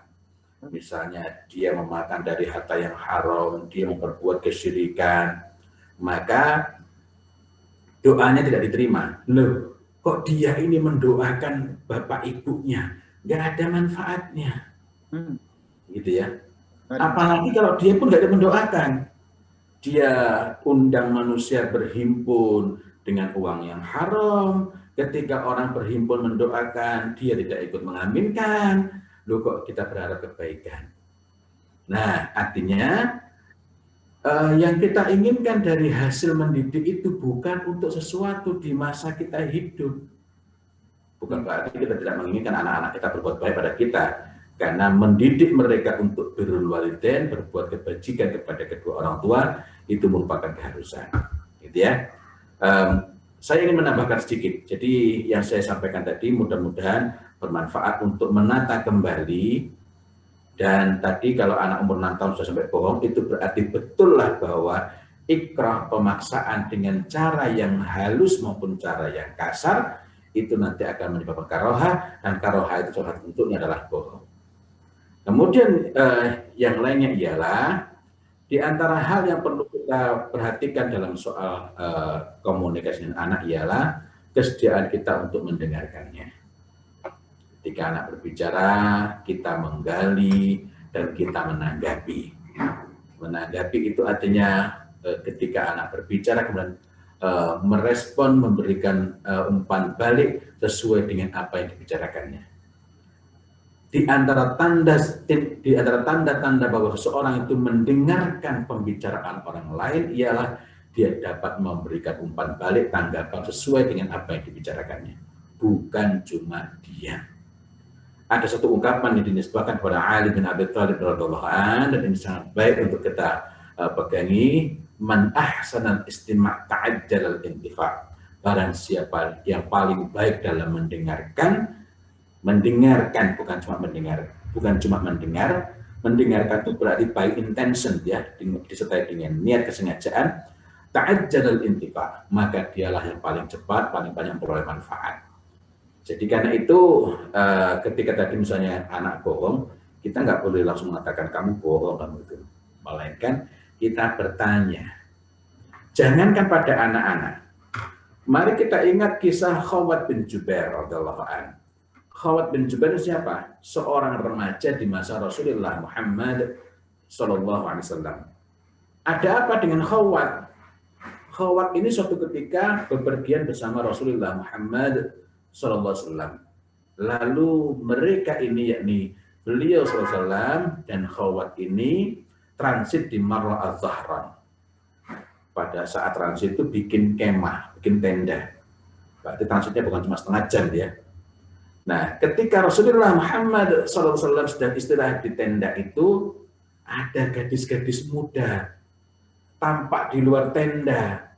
Maka Khawat bin Jubair radhiyallahu anhu, ini sahabat ini, karena itu kalau ada yang mengatakan, coba pemuda di zaman Nabi enggak ada yang itu. Oh banyak. Ini hadisnya sahih, ya sahih.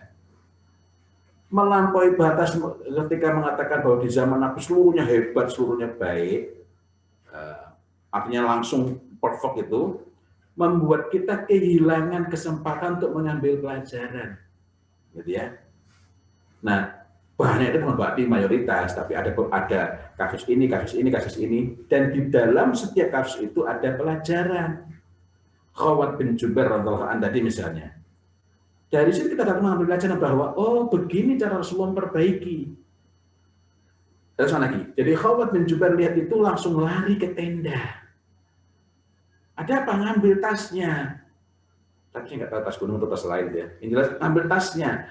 Dia mengeluarkan seluruh pakaiannya dan memilih yang terbaik. Dia pakai baju yang terbaik. Lalu dia mendekat kepada gadis-gadis muda itu yang cantik-cantik itu. Lalu duduk bersama mereka. Nah, ketika sedang asyik duduk-duduk itu, Rasulullah Muhammad SAW keluar dari tenda. terjadilah komunikasi. Khawat bin Jubair radhiyallahu an kaget, tidak menduga bahwa beliau itu akan nongol, tidak akan muncul. Maka Khawat bin Jubair berdusta, berbohong bahwa tali kekang untanya itu lepas. Nah, apa yang dilakukan oleh Rasulullah Muhammad SAW menarik sekali. Semenjak saat itu hingga berhari-hari sesudahnya, setiap kali ketemu Khawat ini, beliau senantiasa menyapa, Assalamualaikum ya Aba Abdullah. Dan ini sapaan ini bukan hanya setelah sampai di Madinah lalu berpisah, tidak. Selama perjalanan lagi naik kuda. Kemudian pas nengok, Assalamualaikum ya Aba Abdullah, bagaimana kabar untamu? Jalan lagi, entah udah agak jauh gitu. Assalamualaikum ya Aba Abdullah, bagaimana kabar untamu? Sampai-sampai Khawat ini masih tertekan. Mau ngomong apa adanya, gimana, mau bohong lagi gak berani. Sehingga Khawat ini ingin mempercepat kudanya. Mendekati Madinah dia percepat sehingga cepat sampai rumahnya. Khawat ini takut bertemu dengan Nabi, tidak ingin ketemu dengan Nabi dan merasa seolah-olah sahabat yang lain tahu. Padahal beliau SAW ini dari caranya menegur itu para sahabat yang lain nggak tahu dia. Nah, akhirnya Khawat ini ketika waktu sholat tiba, dia menunggu. Begitu para sahabat yang lain sudah keluar dari Masjid Nabawi, barulah dia masuk. Dia sholat. Dan pada saat itu ternyata Rasulullah Muhammad SAW keluar. Sholat di dekatnya. Khawat pun, ini benar, ini anak muda, remaja.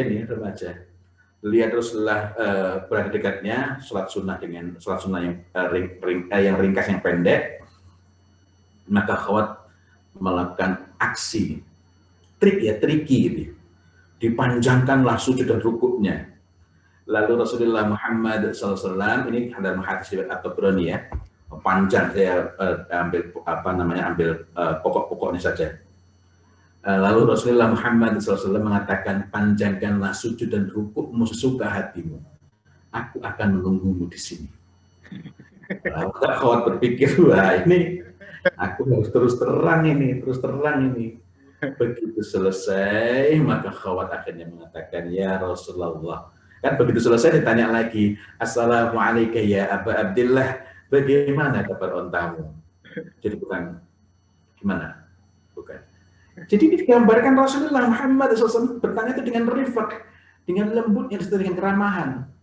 Tapi bikin salah tingkah dia. Assalamualaikum ya Aba Abdullah, bagaimana kabar ontamu?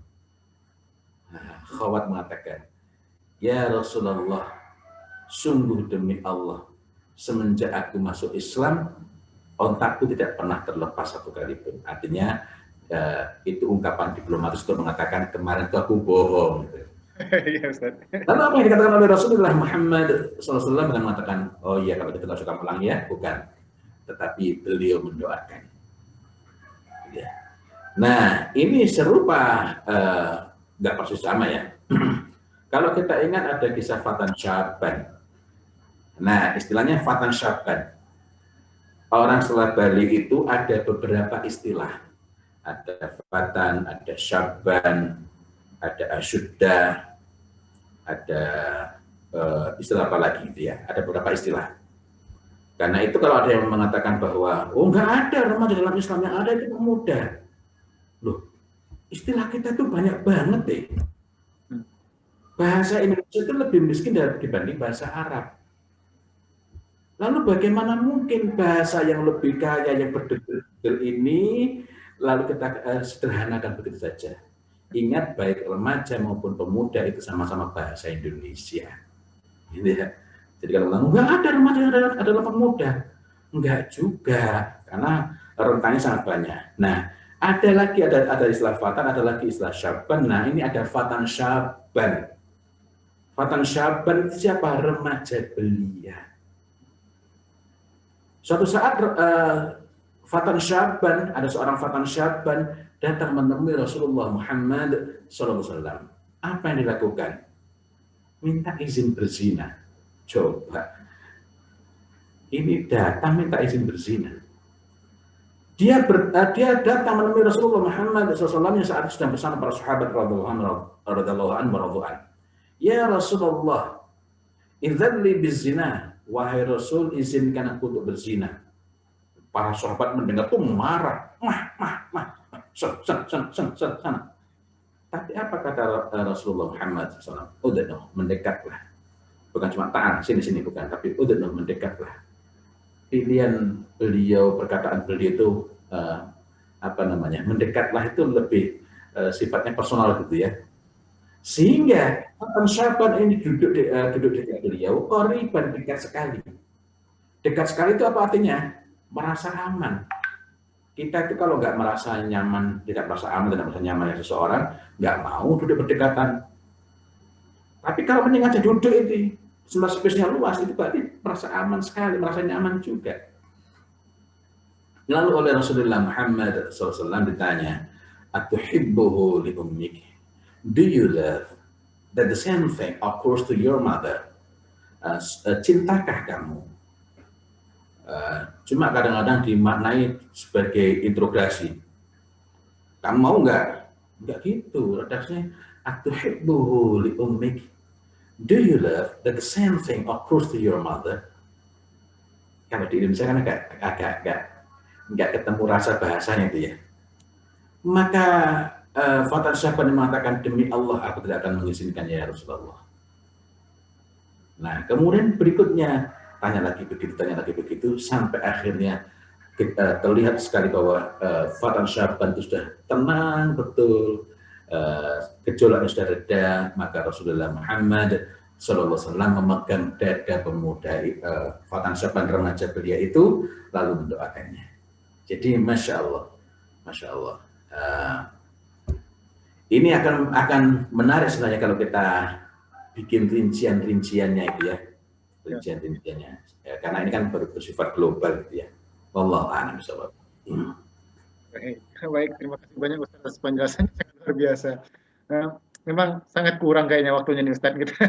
Terima kasih Ustaz, tapi memang kayaknya kita ini. Terus aja Ustaz, di halaman grup chat ini sudah penuh semuanya pertanyaannya lagi Ustaz. Tapi mungkin kayaknya kita udah 16.58, sebentar lagi waktunya maghrib di sini Ustaz. Di sini maghribnya sekitar jam 5 lewat lebih Ustaz. 5 lewat. Oh ya. Ada Kang Widi dari Hana, apa. Nanti insya Allah kalau memang ada kita lanjutkan di forum selanjutnya ya. Kang Ugi. Insya Allah kita ada lanjutannya. Betul Kang Ugi ya? Siap Ustaz. Insya Allah jazakallah khair buat ininya Ustaz, materinya. Kalau misalkan berkenan nanti insya Allah ada follow up-nya Ustaz. Amin insya Allah. Amin insya Allah. Baik Ustaz. Terima kasih banyak Ustaz atas semua penjelasannya, kajiannya, diskusinya sangat luar biasa. Saya yakin teman-teman bisa mengambil banyak pelajaran yang didapat hari ini Ustaz. Baik Ustaz, demi kesempurnaan pada majelis ini Ustaz, kami mohon Ustaz untuk bisa memimpin doa Ustaz kepada kami Ustaz. Silakan Ustaz. Ya, mari kita sama-sama memohon ampunan kepada Allah Subhanahu Wa Taala dan kita bersolawat bagi baginda Rasulullah Muhammad Sallallahu Alaihi Wasallam. Allahumma salli ala Sayyidina Muhammad wa ala alihi wa sahbihi ajma'in. Astaghfirullahaladzim, astaghfirullahaladzim, astaghfirullahaladzim. Inna Allah ghafurur rahim. Allahumma ighfir lil muslimina wal muslimat wal mu'minina wal mu'minat al ahya'i minhum wal amwat. Innaka sami'un qaribun mujibud da'wat ya qadiyal hajat. Allahumma afri alaina sabra wa thabbit aqdamana وانصرنا على القوم الكافرين ربنا لا تزغ قلوبنا بعد إذ هديتنا وهب لنا من لدنك رحمة إنك أنت الوهاب ربنا لا تؤاخذنا إن نسينا أو أخطأنا ربنا ولا تحمل علينا إصرا كما حملته على الذين من قبلنا ربنا ولا تحملنا ما لا طاقة لنا به واعف عنا واغفر لنا وارحمنا أنت مولانا فانصرنا على القوم الكافرين ربنا لا تزغ قلوبنا بعد إذ هديتنا وهب لنا من لدنك رحمة إنك أنت الوهاب ربنا ظلمنا أنفسنا وإن لم تغفر لنا وترحمنا لنكونن من الخاسرين اللهم ارزقنا صلاة في مسجد الأقصى وهو حر عزيز اللهم ارزقنا صلاة في مسجد الأقصى وهو حر عزيز اللهم ارزقنا صلاة في مسجد الأقصى وهو حر عزيز ربنا هب لنا من أزواجنا وذريتنا قرة أعين واجعلنا للمتقين إماما ربنا آتنا في الدنيا حسنة وفي الآخرة حسنة وقنا عذاب النار سبحان ربك رب العزة عما يصفون وسلام على المرسلين والحمد لله رب العالمين.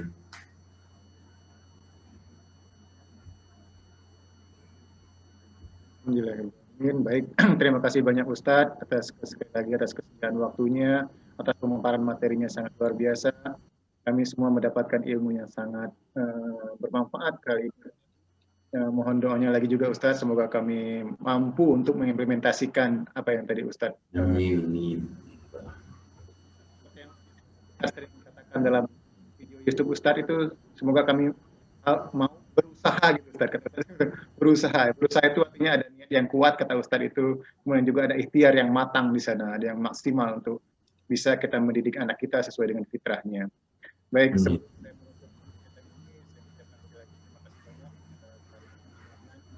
rekan-rekan seluruh komunitas mahasiswa komunitas Muslim Indonesia, terutama dari Yamaguchi, KMI Kimeguchi, kemudian dari KMI Kitakyushu, dan KMI Fukuoka, juga KMI Notogawa, dan Masjid Indonesia Mihara. Insya Allah pertemuan kali ini bukan yang pertama, kita akan lanjutkan lagi pada silaturahmi selanjutnya. Dan sebelum saya tutup, mungkin ada sesuatu yang disampaikan oleh Kang Ugi atau Algi aku ini. Cukup. Oke, baik. Sekali lagi terima kasih Ustadz, jazakallahu khairan katsiran atas semuanya. Mari sama-sama